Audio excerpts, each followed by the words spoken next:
நீங்க விழித்திருந்தா உங்க மனைவி மேல, உங்க கணவர் மேல, உங்க பிள்ளைகள் மேல வரக்கூடிய சத்துருடைய தாக்குதல்களை நீ தடுக்க முடியும். இன்னைக்கு ஏன் பிள்ளைங்கள் வாழ்க்கையில, குடும்பத்துல இவ்வளவு போராட்டம் வருதுன்னா, தடுக்க ஆள் இல்ல, தூங்கிட்டு இருக்கிறதுனால ஈஸியா சத்துரு மேற்கொண்டு போறான். எங்க போச்சு நம்முடைய வேலி?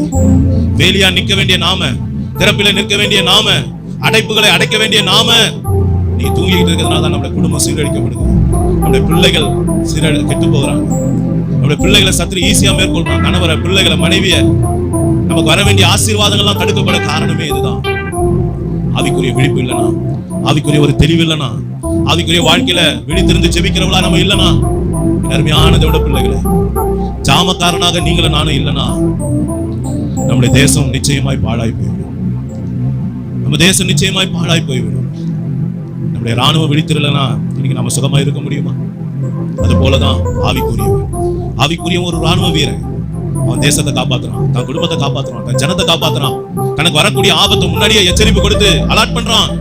ஆவிக்குரிய வேலையாது தானே. நீ நாம என்ன பண்ணிட்டு இருக்கோம்?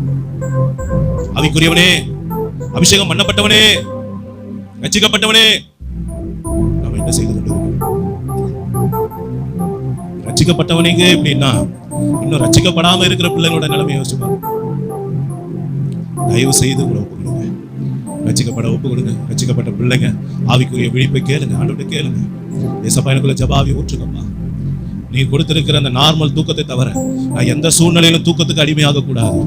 கேளுங்க, கேளுங்க, கேளுங்க. பாவம் செய்கிறவன் பாவத்துக்கு அடிமையா இருக்கிறான். தூக்கத்துக்கு ஒருத்தன் அடிமையா இருக்கிறான். எதுக்கு? அவன் பிசாசுக்கு அடிமையாயிட்டான்.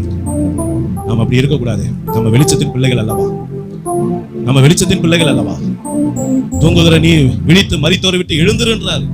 நீ தூக்கத்துக்கு இடம் கொடுத்தனா நீயே மரித்துக்கிட்டே போற. உன் ஜீவி மரிக்குது, உன் குடும்பம் மரிக்குது, உன் பிள்ளைகள் மரித்து போயிட்டு இருக்காங்க. உன்னால ஒரு நாள் எழும்ப முடியாது. கர்த்தர் உன்னை எச்சரிப்பு கொடுத்து எழும்ப பண்ணுகிறா. அருமையான தேவ பிள்ளைகள், நீ விழித்து சாவுக்கு ஏதுவாய் இருக்கிறவங்கள நீ உயிர்ப்பு என்று சொல்லி கர்த்தர் சொல்லுகிறார். ஒப்பு கொடுப்போமா? அன்பு தேவ பிள்ளையே, கொஞ்சம் உங்களை வைத்து ஆராய்ந்து பாருங்க. இருதய கடினத்துக்கு இடம் கொடுக்காதீங்க. கர்த்தருடைய சமூகத்துல எப்பொழுதும் கீழ்ப்படிய உத்தம குணத்தோடு இருங்க. யாரு முந்தி கர்த்தருடைய வார்த்தைக்கு கனப்படுத்துறீங்களோ அவங்க முந்தி ஆசீர்வதிக்கப்படுவாங்க. கீழ்ப்படிய ஒப்பு கொடுத்து பாருங்க. கேளுங்க, விழித்திருந்து ஜெபிக்க கேளுங்க. சத்துருடைய தூக்கம் எனக்கு வேணாம்பா, கலையை விதைக்கிற தூக்கம் வேணாம்பா, என் ஆவிக்குரிய வாழ்க்கை மழக்கடிக்கிற இந்த தூக்கம் எனக்கு வேணாம், என் சிறை இருப்ப அதிகப்படுத்துற இந்த தூக்கம் எனக்கு வேணாம். கேட்போமா?